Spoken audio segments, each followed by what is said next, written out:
pessoal, sejam bem-vindos a mais um podcast do CV na Prática. Meu nome é Fábio Casseis, sou um dos fundadores e CEO do CV CRM. E hoje é um episódio muito do que especial, que a gente vai falar e trazer um recorte muito forte do IDI. Mas antes dessa letrinha IDI, a gente vai explicar já o que está por trás desse índice. E convidei, para fazer parte, nosso time convidou aqui, meu amigo, o presidente do Conselho Consultivo da CEBIC, José Carlos Martins, sócio proprietário da empresa JCM, José, de consultoria para o mercado imobiliário, faz parte do conselhão lá da Presidência da República, como também temos o prazer de dizer que é o nosso conselheiro, o conselheiro estratégico do CV do ecossistema Cienge, e nosso amigo, que é o que mais vale, um grande entusiasta, um grande conhecedor, um grande exemplo no mercado imobiliário, que vai falar um pouco sobre o assunto. Zé, seja bem-vindo ao nosso bate-papo, nosso podcast. É um prazer gigantesco tê-lo aqui conosco hoje. Obrigado, Fábio, pelo convite, a todos que nos assistem. Parabéns pela tua trajetória brilhante, mudando esse mercado, digitalizando esse nosso mercado, tendo uma visão jovem, uma visão como o mercado precisa ter. Vamos discutir um pouquinho uma dessas nossas paixões, que é esse mercado imobiliário do Brasil afora e o índice de desenvolvimento de demanda imobiliária, que é realmente um grande avanço que a gente teve no mercado brasileiro. Bom, Zé, então antes de a gente falar da demanda, se fala-se muito da oferta. Mas eu queria que você explicasse primeiro, antes do IDI, o que é uma demanda imobiliária e como ela se origina. Se veja, a demanda imobiliária, na prática, na realidade, ela é feita de forma vegetativa, porque, em realidade, as pessoas precisam morar, elas precisam ter um teto para abrigar as suas famílias. Então, vamos dizer, ela é função de quem nasce, ou seja, do crescimento populacional, ele é função de quem casa, de quem descasa, ou seja, de quem precisa de um novo teto para a sua família. Ele depende vamos dizer, dessas pessoas saírem mais cedo de casa, saírem mais tarde, da quantidade de habitantes por unidade. Então, isso é uma demanda vegetativa. Ela acaba sendo exercida, ela acaba sendo consolidada nos momentos, aí entram aspectos regulatórios, entram aspectos de incentivo, entram aspectos econômicos. Quando a gente analisa, por exemplo, hoje, economista padrão vai dizer que não tem jeito de ter demanda imobiliária, uma taxa Selic de 15%. Mas, no entanto, a gente nunca vendeu tanto. Acabou saindo números essa semana aí mostrando que a gente nunca vendeu tanto. Ou seja, é o desejo do brasileiro, não adianta. Por mais que existam algumas leituras atravessadas, mas a prática demonstra que não. Não, e você vê, Zé, então por isso que esse estudo, essa iniciativa nossa, de trazer esse índice de demanda, é para justamente ter esse olhar, com essa junção de indicadores para mostrar e tentar transcrever na prática, como vem a demanda brasileira. E eu te pergunto o seguinte, Zé, mas de forma geral, o que é que você identificou desse último IDI que publicamos agora no Brasil? Eu vejo que existem cidades que começam a se consolidar como sempre top, que é o caso de Fortaleza, no Nordeste. São Paulo, indiscutível, que é a grande locomotiva do Brasil. Goiânia, que tem uma relação muito forte com o agronegócio. Curitiba. Brasília, porque são cidades que têm um poder aquisitivo alto.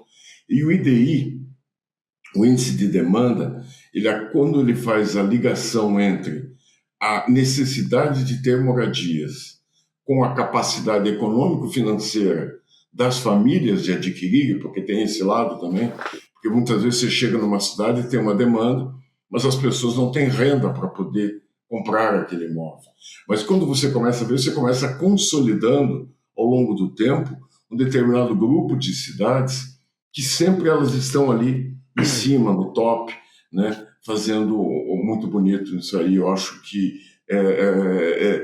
hoje, como a gente já tem um determinado histórico, já se consegue ver qual é a sequência que isso está seguindo. E você vê, Zé, eu acho que é bom deixar claro, então, para todo mundo que nos ouve, que o IDI pega como base, principalmente, vários indicadores e dentro, assim, de uma solução anonimizada de vendas reais, né? De situações na prática do mercado, não o autodeclaratório. Então, isso mostra muito como está acontecendo na prática o mercado imobiliário com essa demanda, como você falou, exemplo Fortaleza, né? E eu estava vendo alguns recortes desse último. Você vê o padrão econômico, agora a gente separa por padrões, né? O top 3 que fechou e veio acompanhando muito durante o ano foi o que você já falou um pouco, mas focando só no econômico. Fortaleza, São Paulo e Curitiba. O que você ainda explica esse forte e esse gigantismo que é o Nordeste para o Minha Casa Minha Vida? Pois é, você veja, o Nordeste e o Norte, através do tempo, eles tinham uma defasagem por 2 fatores. Um fator é a renda informal, que é muito forte nessas regiões, e outra é uma baixa renda que não consegue ter condições de compra. O aspecto regulatório foi melhorando isso ao longo do tempo e hoje nos coloca Fortaleza lá em cima. São Paulo ele tem um aspecto de regulatório muito interessante, que ele considera a habitação de interesse social, desde que ela atenda os parâmetros do programa Minha Casa Minha Vida, em qualquer local da cidade. Ela não está, vamos dizer assim, limitada a uma determinada região da cidade. Isso permite que os empreendedores ocupem o espaço todo da cidade, o que aumenta a possibilidade. Eu vou te dar um número, Fábio. Lá atrás, quando a gente, no Minha Casa Minha Vida, era 0 o consumo em São Paulo. Hoje é mais da metade do consumo da cidade de São Paulo, é Minha Casa Minha Vida, graças a essa legislação. E aí agora eu faço o contraponto que é Curitiba. Curitiba tem uma legislação extremamente reativa à habitação de interesse social. Ela exige tanto para você fazer que você acaba não viabilizando. Então existe uma demanda que demonstra pelo índice, porém ela não é efetivada porque as pessoas têm condições econômicas de comprar, tem demanda, tem tudo. Só não tem legislação que feche a conta. Então os empreendedores não conseguem lançar em Curitiba, acabam lançando na região metropolitana. Isso acaba dando, vamos dizer, a motivação dessas 3, né, econômica, tenho certeza que são esses 3 pontos. E você pega esse exemplo de São Paulo, que a gente sempre repete, né, a quantidade de geração de emprego, a quantidade de inclusão social, a quantidade de nível de satisfação que foi gerado para o cidadão, né, porque mora próximo ali da capital e está tendo o seu Minha Casa Minha Vida com subsídio do governo. E se não tivesse a legislação facilitando. Agora, ainda voltando para o Nordeste, Zé, os incentivos também complementares aí dos governos estaduais para ajudar e complementar ali o Minha Casa Minha Vida, você também não acha que ajuda nisso? Como eu te falei, tem 2 aspectos que são fundamentais. Um é o regulatório que a gente tocou, e o segundo é a vontade política de eu realmente dar casa para as pessoas. E entender que quando eu estou estimulando uma família a ter a sua moradia, ter a sua casa, eu estarei resolvendo problemas sociais de ordem, violência, saneamento, saúde, educação, emprego. Quando eu ajudo as pessoas a terem uma casa, eu acabo resolvendo uma série de problemas sociais. Não é somente a casa, somente o tijolo, o cimento. Não. É a vida, é a forma da família viver debaixo de um teto.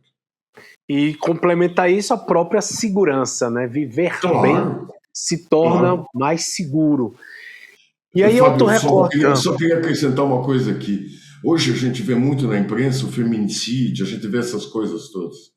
Os dados, quando você olha da violência doméstica, quando a mulher que está em nome dela a escritura daquela casa, como reduz quando tem um teto decente, é impressionante. É impressionante. Então, vamos dizer, são dados que às vezes não vêm muito à tona por não ser feito um link entre vamos dizer assim, a redução da violência doméstica com ter um teto decente, digno. Impressionante. E Zé, agora levando para o recorte para Brasília, Brasília teve um destaque muito forte no alto padrão. Ele assumiu a liderança, né, agora no 4º trimestre. Né? E no padrão econômico ele saiu de 10º para 7º. O que é que está acontecendo no Distrito Federal de tão positivo para o final do ano? Bom, Brasília é um mercado muito fértil, um mercado muito forte, né? Brasília é muito forte. A cidade com a maior renda per capita do Brasil, né? Brasília tem essa característica e ela tem aquele entorno de Brasília que é o RID ali, né? Região do entorno de Brasília que é muito forte também. Então eu vejo com movimentos regulatórios também. Você abriu algumas frentes lá para novos empreendimentos e coisas desse tipo. Então você acaba também exercendo, porque Brasília é muito pujante. A verdade é essa, que Brasília é uma das, se não for a mais, certamente tem um aglomerado lá de 3 milhões de pessoas, que você liga o Distrito Federal com Goiás ali, né? Então, vamos dizer, você tem uma força muito grande naquele mercado imobiliário. Bom, é fácil de entender. 70% do PIB industrial do Brasil é a construção civil. Quando no Brasil é 20, 24, no Brasil é 70%. Só para você ter Então uma isso ideia. já mostra porque a demanda é bem explosiva lá. Eu não sabia desse dado, legal. Então quer dizer que 70% do PIB da construção civil é em Brasília? Do PIB industrial é do Brasil. construção civil. Que legal. Só para você ter uma ideia. Que legal. Que no Brasil, em geral, fica em quanto? 20 e poucos. 20, 22, 24. Então, praticamente 3 vezes mais, né? Exatamente. Então a gente falou ali do médio padrão, nós falamos do médio não, me desculpa, falamos do baixo econômico, falamos do alto, agora o médio padrão, São Paulo e Goiânia seguem firmes, mas Curitiba, onde você está, né, avançou para a vice-liderança agora no fim de 2025. Qual é a sua leitura disso? Não, eu acho que Curitiba também é o aspecto, vamos dizer, Curitiba, o Paraná como um todo, ele está muito forte economicamente, né? E aí entra de novo a importância do IDI, que quando você liga os dados socioeconômicos com os dados de mercado, acabam aparecendo essas coisas. Então, vamos dizer, então, o que acontece com Curitiba? Curitiba, o Paraná, tem muitos investimentos, o governo do estado está fazendo muito investimento, muita criação de emprego, houve um crescimento muito forte da agroindústria, que isso é uma outra coisa interessante, a gente discutindo há pouco tempo, como é importante você, além de dar um emprego, dar a casa. Sabe por quê? Porque, vamos dizer, quando você só dá um emprego, às vezes as pessoas vêm e voltam. Quando você dá emprego e a casa, você retém a pessoa e ele traz a família e fica uma coisa mais vamos dizer assim, mais sólida. E o Paraná está tendo muito isso. Curitiba, então, nem se fala aqui, com muitos investimentos de indústrias, cidade industrial, serviço. O serviço está ficando um polo cada vez mais forte. Pela qualidade de vida, está conseguindo trazer pessoas. Isso eu acho que é um outro ponto importante, como é interessante quando a cidade ela acaba se firmando como qualidade de vida para o seu cidadão. As pessoas querem ir morar lá. É muito comum, eu moro em Curitiba, sei muito isso. Vamos dizer assim, a quantidade de pessoas que moram em outras cidades, mas que a família fica em Curitiba, por causa da qualidade de vida, por causa de segurança, por causa de transporte coletivo, por causa de educação, saúde, uma série de fatores, acaba, vamos dizer assim, alimentando a demanda por imóveis. Sabe? Então, ele vive, trabalha em algum lugar, mas, porém, a base dele acaba sendo Curitiba. E isso gera uma demanda muito grande, isso aí para essa parte de classe média, principalmente. Bom, Zé, então você vê que interessante, né? Você vê como a demanda agora olhando nacionalmente, né? A gente fala ali do baixo, não baixo padrão, do econômico, né? De Fortaleza, do Nordeste, falamos de Brasília, do Alto, do Centro-Oeste do país e falamos do Sul de Curitiba. Então, de forma geral, 2025 foi um grande ano de demanda imobiliária, né, Zé? De resultados históricos da construção civil, né? Só não foram maiores por causa da taxa Selic, que a taxa Selic nesse patamar, realmente ela inibe o investidor de aplicar na cadeia de poupança e aí falta recurso. Mas eu imagino, se a gente tivesse uma taxa Selic aí de um dígito, o tamanho que esse mercado teria. Então, vamos dizer, eu vejo ele muito pujante, eu vejo ele muito forte. Mas, no entanto, sabe, Fábio, eu queria também botar aqui uma coisa que a gente tem que ver. Nós temos que ver como que o Brasil vai se comportar para frente. Temos que ter muito cuidado nisso aí, sabe? Porque, vamos dizer, as pessoas querem comprar, eu não tenho dúvida. Mas, vamos dizer assim, com a retração, com a taxa de juro alta, o banco naturalmente ele torna-se mais restritivo na hora da concessão do crédito. Isso eu não falo na parte do financiamento com recurso do FGTS, não. Esse vai ter, não tem problema, está tranquilo. Mas eu falo muito da cadeia de poupança e alta renda. Porque, vamos dizer isso aí, de alguma forma, bancos podem puxar o freio e serem mais seletivos na hora de dizer eu vou conceder para A, vou conceder para B, não vou conceder para a empresa A, vou conceder para a empresa B.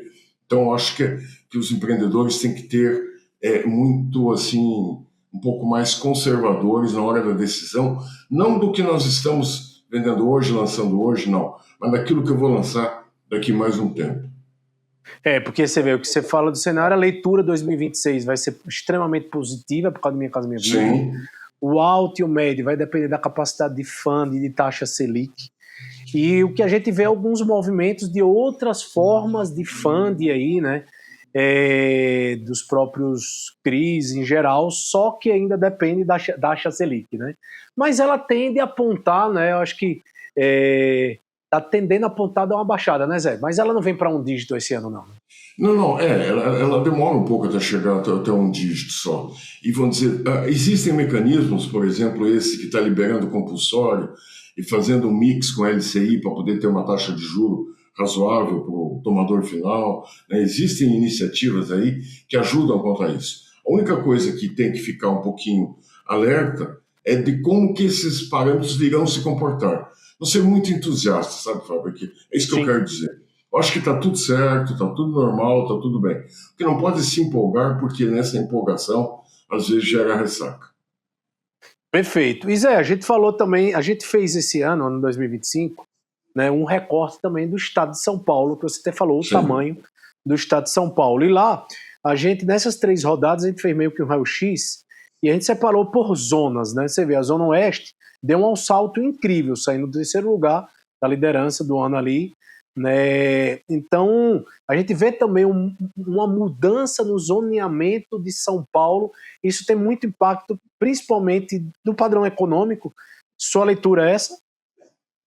Não, eu acho que é isso. Eu acho que São Paulo tem uma indiscutível força, né? A pujança, a locomotiva do Brasil, não é à toa que é isso. Então, São Paulo tem isso, São Paulo tem, você vê,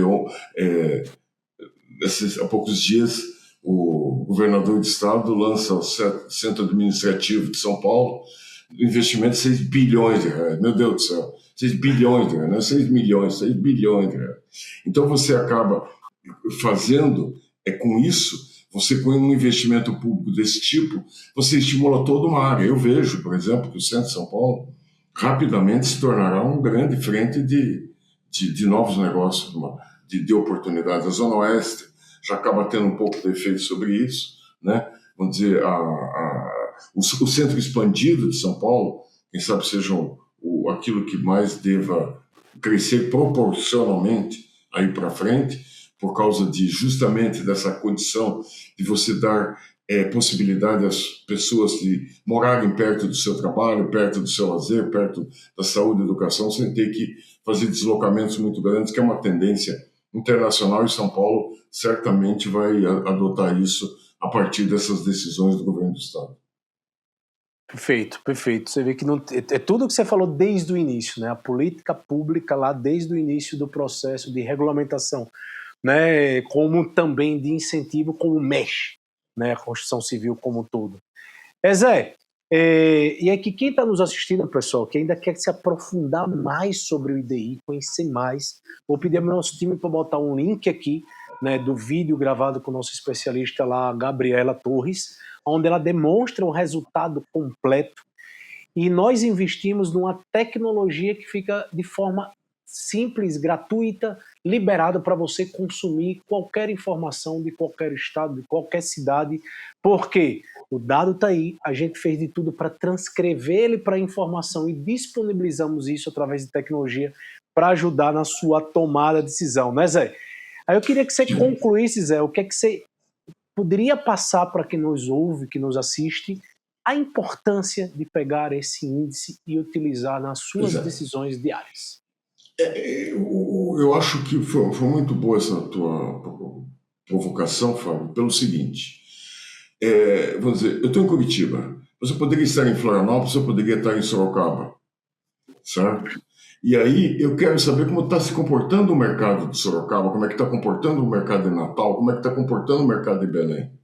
O IDI, você pode explorar mais profundamente, além do índice, que é um número, que é a composição de vários indicadores, que tem socioeconômico, ele tem velocidade de venda, ele tem visita a stand, ele tem uma série de parâmetros que o algoritmo determina o índice. Porém, dá para entrar a fundo e descobrir onde é que tem um nicho de mercado em alguma cidade que às vezes as pessoas não veem. Quando eu falei aqui que, por exemplo, Curitiba tem uma anomalia na legislação que não estimula a habitação econômica, e por isso que gera uma demanda que não é atendida, nós estamos dizendo o seguinte: busquem que existem outros nichos. Tinha um ponto também que eu acho que é importante, que a gente saliente, como estão crescendo os polos regionais. Sabe? Polo regional é uma outra coisa muito importante que a gente tem aí de crescimento. Mas eu acho, Fábio, que informação é base de tudo. O petróleo do século XXI é a informação. E o IDI fornece isso gratuitamente para quem quiser se aprofundar e querer ter menos risco e mais oportunidades no futuro do seu negócio. Boa, Zé, é isso aí. Zé, gostaria muito de agradecer. O objetivo é justamente fazer esse recorte aqui desse último IDI e deixasse um recado aí para quem você quisesse, né, do ano de 2025 e do Zé Carlos Martins aí para o mercado imobiliário. Obrigado, Fábio. Obrigado pela oportunidade de estar aqui e dizer a todos, pessoal, esse é o nosso negócio, essa é a nossa paixão. Cada dia mais vamos investir nisso e cada dia mais vamos melhorar a nossa gestão através de informações de melhor qualidade para que a gente possa fazer cada vez mais negócios com menos risco e com mais condição para os nossos compradores.